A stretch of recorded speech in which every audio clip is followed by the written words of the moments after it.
एकांत साधना के लिए कई बार जंगलों में भी चले जाते हैं हम, कई बार रिमोट सेंसिंग एरिया में भी जाते हैं, वहाँ पे भी हमें खूंखार जानवर मिलते हैं। तो जानवर को कुछ उनकी सिक्स्थ सेंस काम करती है, उनमें ऐसा सेंसर होता है, वो पता चल जाता है कि अहिंसक प्राणी है, तो कभी भी हम पे हमला नहीं करते।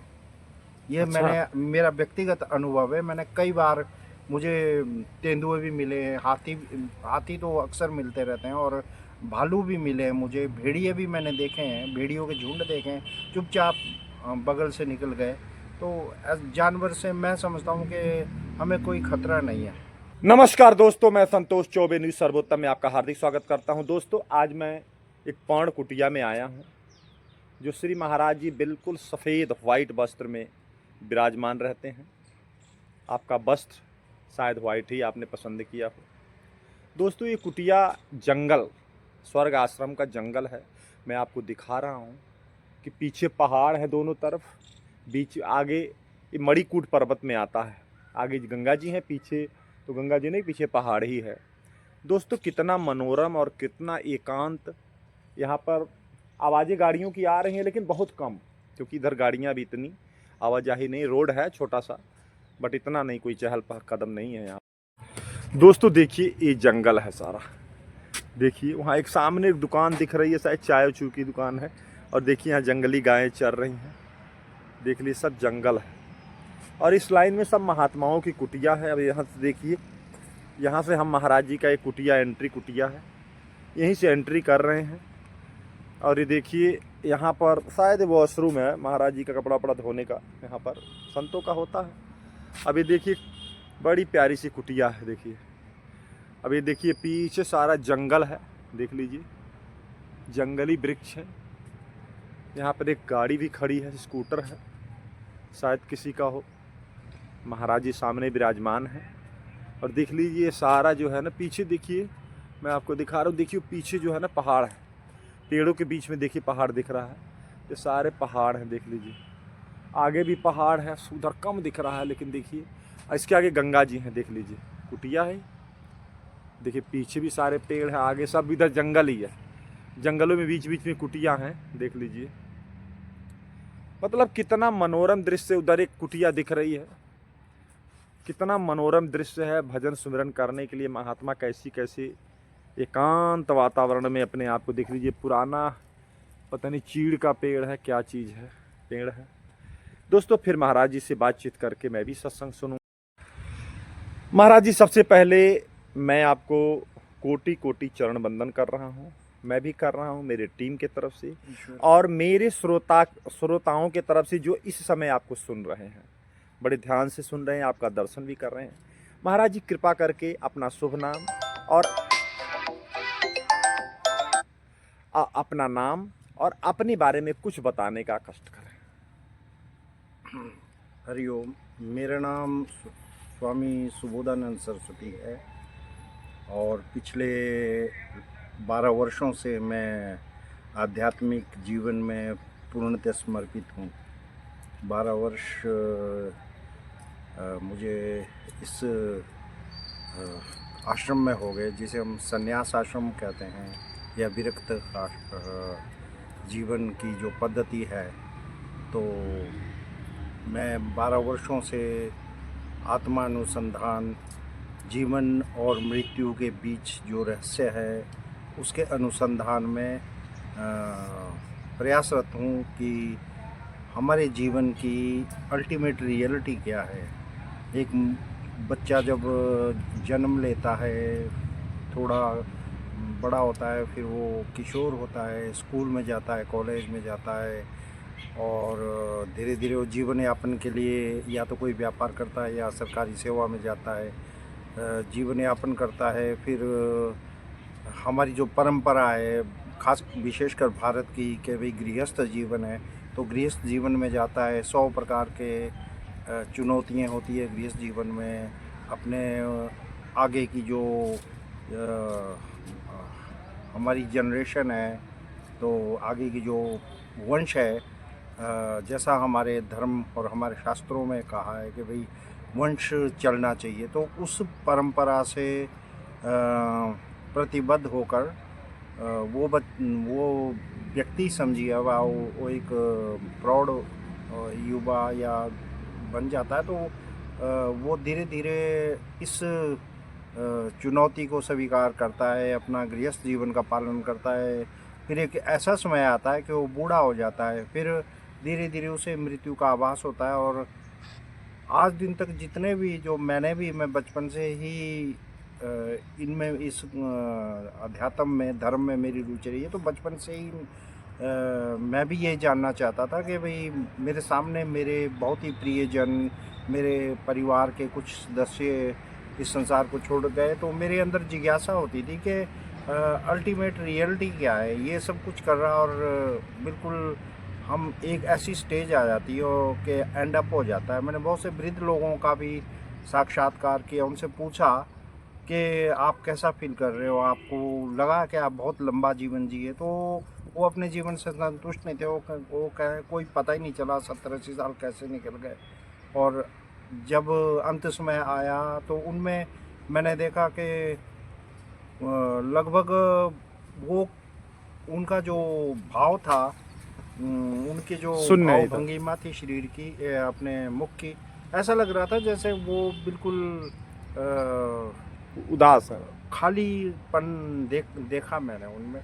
तो फिर मेरी जिज्ञासा हुई कि हमें भी ये जानना चाहिए, तो इसके लिए ही हम प्रयासरत हैं। और क्योंकि एकांत में निर्विघ्नता से साधना करनी पड़ती है, ध्यान, योग, मार्ग तो बहुत है। भक्ति मार्ग से भी कुछ लोग आगे बढ़ते हैं, कुछ योग मार्ग से आगे बढ़ते हैं, कुछ ज्ञान मार्ग से। तो मेरा प्रयास है कि मैं ज्ञान मार्ग से आगे बढ़ूं। प्रभु, आप इस बियाबान कुटिया में रहते हैं। यहाँ पर और भी सारी कुटिया है, लेकिन है तो जंगल ही। दोनों तरफ से पहाड़ हैं, गंगा जी हैं, बीच में आप निवास स्थान करते हैं। प्रभु, यहाँ जंगली जानवर भी सुना हुआ आते हैं, कभी ऐसे 2-4 होना पड़ा उनसे? जी, आते रहते हैं यहाँ पे। ये राजा जी नेशनल पार्क है, साथ ही उससे जुड़ा हुआ क्षेत्र है, तो यहाँ पे आ जाते हैं कभी कभी। यहाँ तेंदुए की जो है आवाजाही ज़्यादा है, और भालू, हाथी भी यहाँ होते हैं। परंतु मैं स्पष्ट रूप से कहना चाहूँगा कि जैसे जैसे हमारी जनसंख्या बढ़ रही है, हम इंसानों की या मानव, जो हमारी मानव श्रेणी में आते हैं हम, तो हमारी जो जनसंख्या बढ़ रही है, और मानव एक विकसित बुद्धि का प्राणी है, तो उसे हर प्रकार की सुविधा चाहिए, घर चाहिए, सड़क चाहिए, गाड़ी चाहिए। अब जहाँ पहले कभी प्राचीन काल में जहाँ नगर होते थे, गांव होते थे, उसके साथ साथ भयंकर जंगल होते थे, तो जंगलों की तरफ कोई आवाजाही नहीं होती थी, आदिवासी रहते थे, जानवर। अब धीरे धीरे उन्होंने जंगलों को काटना शुरू कर दिया और अपनी आबादी बसानी शुरू कर दी, चाहे वो कुटिया है, चाहे आश्रम है, चाहे वो घर है। तो इन जानवरों के अधिकारों पे हमने अतिक्रमण किया। तो ये जानवर, इनमें एक वंशानुगत एक इनकी छठी इंद्री जागृत होती है, इन्हें पता है कि ये हमारा क्षेत्र था, हमारा स्थान था है, तो ये आ जाते हैं और बिना किसी को क्षति पहुंचाए ये अक्सर विचरण करते हैं जानवर। तो हमें जानवरों से कोई भी खतरा नहीं होता। और केवल यहीं इसी कुटिया में नहीं रहते। मैं अपनी व्यक्तिगत बात करूं तो मैं एकांत साधना के लिए कई बार जंगलों में भी चले जाते हैं हम, कई बार रिमोट सेंसिंग एरिया में भी जाते हैं, वहाँ पे भी हमें खूंखार जानवर मिलते हैं। तो जानवर को कुछ उनकी सिक्स्थ सेंस काम करती है, उनमें ऐसा सेंसर होता है, वो पता चल जाता है कि अहिंसक प्राणी है, तो कभी भी हम पे हमला नहीं करते। ये अच्छा। मेरा व्यक्तिगत अनुभव है। मैंने कई बार, मुझे तेंदुए भी मिले हैं, हाथी तो अक्सर मिलते रहते हैं, और भालू भी मिले हैं मुझे, भेड़िए भी मैंने देखे हैं, भेड़ियों के झुंड देखे हैं, चुपचाप बगल से निकल गए। तो जानवर से मैं समझता हूँ कि हमें कोई खतरा नहीं है। महाराज जी, एक बात का आपने पुष्टि आपने भी कर दिया। आचार्य श्री राम शर्मा जी ने भी अपने जो 2 साल, उन्होंने 2.5 साल हिमालय में अकेले में एकांत में बिताए थे, इस बात का अपनी किताब में उन्होंने जिक्र किया है कि अगर जानवरों के प्रति हिंसा का भाव ना रखा जाए और उनको प्यार भरी दृष्टि से देखा जाए तो जानवर अटैक कम से कम करते हैं। उन्होंने लिखा हुआ है, ये न्यूज़ पर भी आया था। इसके बारे में थोड़ा और विस्तार पूर्वक बताएं।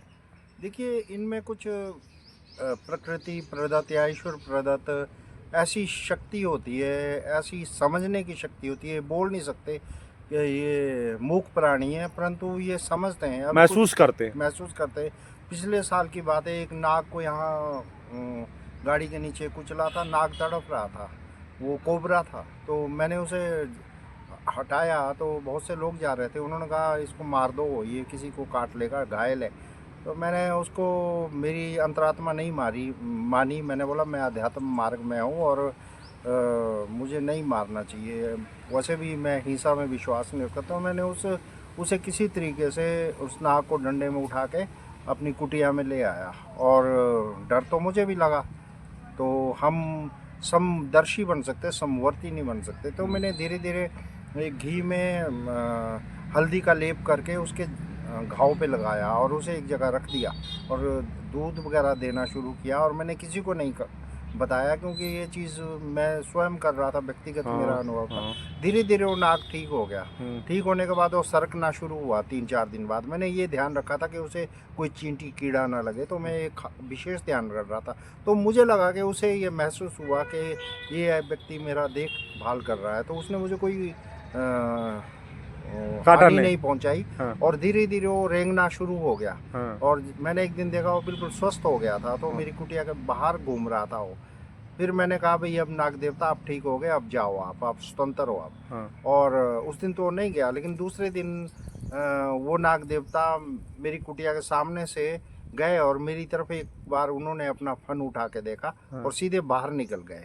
तो मुझे ये अलौकिक अनुभव हुआ कि नहीं, हमें जानवरों पे जो है तो करुणा और जानवरों की सेवा भावना से अगर हम रहें तो जानवर कभी आपको नुकसान नहीं पहुंचाते। लेकिन सावधान और सजग जरूर रहना चाहिए हमें। ऐसा नहीं है कि हम बिल्कुल उन पर विश्वास कर जाए। हाँ। प्रभु ये बताएं कि जैसे कि आप कह रहे हैं कि आप जंगलों में भी तपस्या की, क्योंकि आप एक साधक हैं और योग साधना को ज़्यादा हमको लगता है, आप योग मार्गी जो होते हैं वो ज़्यादा ऐसे मतलब एकांतवास का योग के बारे में थोड़ा बताएं, खास करके अष्टांग योग, राजयोग, सिद्ध योग या हठ योग के बारे में थोड़ा। योग में जैसे हम आजकल प्रचलित है, हमारी सरकार भी प्रोत्साहन दे रही है, योगा दिवस भी मनाते हैं हम हर वर्ष जून में। तो योग का तात्पर्य केवल शारीरिक व्यायाम नहीं है।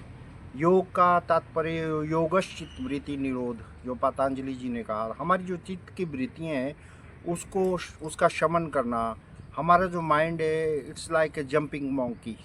तो ये सब कुछ जो चल रहा है आज देश में, जो ये क्या कहते हैं, उपभोक्तावाद बढ़ा, मटेरियलिज्म बढ़ गया है, कंज्यूमरिज्म बढ़ गया है, और हमारी जो डिजायर्स है, हमारी इच्छाएं वो इंटेंसिफाई हो रही है। तो इसके पीछे इन सब चीज़ों को कौन हमारी जो इच्छाएं हैं, हमारी जो भौतिक लालसाएं हैं कि मेरे पास एक अच्छा बंगला होना चाहिए, एक अच्छी कार होनी चाहिए, मेरा समाज में खूब नाम हो। आजकल ये ट्रेंड तो चल ही रहा है इस समाज में कि मैं पॉपुलर हूँ। ये जो नेता लोग हैं इसीलिए तो ज़्यादा प्रतिस्पर्धा में। तो ये सब इसके पीछे माइंड है, हमारा माइंड है। और हमारा माइंड जब तक शांत नहीं होगा, वो एक प्रकार से जब तक हैक्टिक रहेगा, जब तक वो उछल कूद करता रहेगा, तब तक ये सब उपद्रव होंगे। तो अगर हमारा मन शांत है और हम शांत मन से और बहिर्मुखी ना होके, एक्सट्रोवर्ट ना बन के हम इंट्रोवर्ट बने, अपने अंदर सोचे, अपने अंदर की ओर झांके। और बाहर का जो संसार है एक इल्यूज़न है। जो कुछ भी विजिबल आपको दिख रहा है ये सब इल्यूज़न है। हमारी ये सृष्टि, ये जो नेचर है ये दो प्रकार की है, एक विजिबल, एक इनविजिबल। तो विजिबल में हम सब कुछ देख रहे हैं, इनविजिबल को हम देख नहीं पाते। अगर किसी के सिर में चोट आए, खून निकले तो विजिबल है, देख सकते हैं हम। और किसी के साथ कोई दुर्घटना हो, लेकिन बुखार हो गया किसी को, कोरोना जैसे अभी कोविड काल में हुआ था, ये चीज़ें इनविजिबल है, हम इन्हें महसूस कर सकते हैं, देख नहीं सकते। तो ऐसे ही जो अदृश्य संसार है वो, उसकी ओर अगर हम मुड़े तो अल्टीमेट रियलिटी तो हमारी वही है कि हमें इस मैक्रोकोजम से माइक्रोकोजम में जाना है। ठीक है ना, ये स्थूल सृष्टि से सूक्ष्म सृष्टि की ओर जाना है। तो अगर हम इस सोच से, जो गौतम बुद्ध की सोच थी या जो गांधी जी की भी सोच थी या जितने भी हमारे ऋषि मुनि प्राचीन काल में हुए हैं उनकी भी यही सोच थी। बड़े बड़े चक्रवर्ती सम्राट भी अपना साम्राज्य अश्वमेध यज्ञ करते थे और घोड़ा जाता था, अन्य राज्यों को जीतता था और उन राज्यों को जीतने के बाद वो चक्रवर्ती सम्राट कहलाता था। लेकिन एक ऐसी स्थिति आ जाती थी उस चक्रवर्ती सम्राट के साथ, वो बोलता था मैंने तो ये सब कुछ भौतिक संसार ही मेरी उपलब्धि है। मेरी वास्तव में जो शाश्वत उपलब्धि होनी चाहिए, जो चीज़ मुझसे कभी ना छीने, मुझे तो उसकी ओर जाना है। तो वो हिमालय आदि में आ जाते थे या गौतम बुद्ध की तरह वो तपस्या करते थे और अपना अपने स्वरूप में स्थित होते थे। तो मैं समझता हूँ कि हठ योग से ज़रूरी जो है ध्यान साधना है। हठ योग क्योंकि आप जब ध्यान करोगे तो ध्यान क्रिया केवल 10 मिनट 15 मिनट की नहीं होती है। ध्यान में मनुष्य को चाहिए कि वो अच्छे साधक को चाहिए कि वो 3 4 5 घंटे ध्यान करे। अब 3 4 5 घंटे ध्यान करेगा, उसके लिए शरीर तैयार करना पड़ता है। हमारा जो शरीर का हमारा जो सिस्टम है उसको हम इतना लचीला बनाए कि 2 3 घंटे आप थको ना। तो इसलिए हट ये जो आसन वगैरह हम करते हैं इसीलिए करते हैं कि हमारा शरीर जितना लचीला बनेगा और हमारी नसें जितनी लचीली बनेंगी, हम उतनी लंबे उतने समय तक ध्यान में बैठेंगे। और जैसे गौतम बुद्ध थे वो 12 12 घंटे ध्यान करते थे, कई बार तो 4 4 दिन तक ध्यान करते थे। तो ध्यान जरूरी है। मेडिटेशन आज विदेशों में बड़े बड़े जितने भी कारपोरेट सेक्टर है उसमें वो लोग 15 20 मिनट ध्यान करवाते हैं ताकि उनका माइंड बिल्कुल शांत रहे। और वो जहाँ माइंड शांत होता है वहाँ ब्रेन काम करता है फिर। तो इसलिए मैं समझता हूँ योग जो है वो माइंड बॉडी और सोल को ही नहीं बल्कि हमारे ब्रेन को भी जो है तो सुदृढ़ करता है। हमारी जो मस्तिष्क है उसमें सोचने की शक्ति आती है। और जब हम एक अच्छी मस्तिष्क लेकर आगे बढ़ेंगे तो एक अच्छे हम दूरदृष्टि से काम करेंगे, एक अच्छे नीति निर्माता हो सकते हैं। आज देश में क्या कारण है, आज हमारे देश में, मुझे नहीं कहना चाहिए एक साधक हूँ पर मैं बड़े दुख से कह रहा हूँ कि हमारे देश में आज नीति निर्माता की बहुत कमी आ गई। पॉलिसी मेकर्स कम है क्योंकि माइंड ज़्यादा काम कर रहा है और माइंड ने ब्रेन को चारों तरफ से, ब्रेन के चारों तरफ एक फॉग है। हम सोचने की, मस्तिष्क की वो क्षमता ही समाप्त हो रही है हमारी। तो मैं समझता हूँ कि व्यक्ति को हठ योग के साथ साथ ध्यान जरूर करना। ध्यान से मन भी शांत होगा, हमारा मस्तिष्क, हमारी बुद्धि कुशाग्र होगी। जब बुद्धि कुशाग्र होगी तो नई नई सोच, नई नई नीतियाँ, नए नए योजनाएं, नए नए कार्य हम कर सकते हैं। प्रभु ये बताएं कि आप जंगलों पहाड़ों में भी रहे हैं, क्या वहाँ पर किसी सिद्ध पुरुष या कोई अलौकिक पुरुष का भी कभी दर्शन हुआ आपको? जी, मैं बद्रीनाथ से ऊपर एक बार गया सतो पंथ की ओर। तो मुझे जिज्ञासा हुई, किसी ने कहा भाई यहाँ पांडव लोग ने अपना शरीर छोड़ा था। तो मैंने कुछ संत देखे, वो उन्होंने ये तो नहीं कहा कि हम सिद्ध है, पर उनमें अलौकिक शक्तियाँ थी। और मुझे उन दिनों न्यूज़पेपर पढ़ने का बहुत शौक़ था। तो मैंने एक संत से कहा, स्वामी जी यहाँ न्यूज़पेपर नहीं आता। बोला क्यों, तुम न्यूज़पेपर पढ़ने आए हो यहाँ? मैं कहा नहीं, मेरी आदत है, मेरी एक हैबिट पैटर्न है, मैं रोज़ न्यूज़पेपर पढ़ता हूँ लेकिन अभी 2 दिन से नहीं पढ़ रहा हूँ। अच्छा, मैं कहा हाँ। तो मैं कहा यहाँ तो आता नहीं है होगा न्यूज़पेपर, मुझे लग रहा है कि मुझे पढ़ना चाहिए। उन दिनों मेरे पास ये नेट सुविधा भी नहीं थी, ये 94 की बात है। तो उन संत ने 2 पेपर, बोला कौन सा पेपर पढ़ते हो? मैं कहा मैं टाइम्स ऑफ इंडिया, दे दो आप। टाइम्स ऑफ इंडिया पढ़ता हूँ। तो उन्होंने 2 टाइम्स ऑफ इंडिया दे दिए मुझे। तो मुझे लगा कि उनके पास कोई ऐसी सिद्धि थी कि वो मतलब रहता। बोला आप ठीक है? मैं कहा हाँ ठीक है, लेकिन आपके पास ये पेपर कहाँ से आ गए? तो वो मुस्कुराए। उन्होंने क्या और कुछ डिमांड करो। बोला इस संसार में कुछ भी दुर्लभ नहीं है, सब कुछ सुलभ है। हमें जो कुछ जानकारी चाहिए हमें मिलती रहती है। तो मुझे लगा वो अलौकिक थे। मैंने अपने मित्रों से भी बात की तो उन्होंने कहा भाई ये कोई सिद्धि है इनके पास। तो ऐसा ज़रूर हुआ था एक मेरा अनुभव। और वो संत कुछ अलौकिक से लगे, उनके भाव भंगिमा और उनका जो व्यवहार था, उससे लगा कि वो संत सिद्ध थे। बाकी ऐसे मैं नहीं कह सकता, ऐसे और कोई मेरा दूसरा अनुभव नहीं है। तो दोस्तों देखिए, महाराज जी एक ध्यान योगी हैं। महाराज जी खूंखार जानवरों के साथ भी रहे, सांप जैसे जहरीले जानवर का भी सेवा किए, उसने भी महाराज जी की भावना को समझा। महाराज जी सिद्धों से भी मिले।